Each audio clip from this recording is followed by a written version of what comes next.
నమస్తే ఫ్రెండ్స్. ఏకాదశి సందర్భంగా అందరికీ వెంకటరమణమూర్తి మంచిగా మనందరినీ చూడాలండి. అలాగే ఒక ముఖ్య విషయం అండి, భగవంతుని నామస్మరణ ఎంతో గొప్పదండి. నారాయణ అని పిలిస్తే చాలండి, స్వామి ఎక్కడున్నా మనకు అనుగ్రహాన్ని ప్రసాదిస్తారు.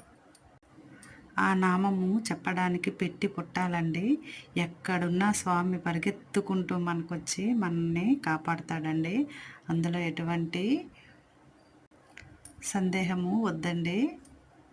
అంతేకాదండి, మనం ప్రాణం ఉన్నా పోయినా మనకి స్వామి ఆ నామంలోనే మనకంతా చేసిన తప్పొప్పులన్నిటినీ భస్మం చేసేస్తారండి స్వామి. అందులో ఎలాంటి సందేహము వద్దు.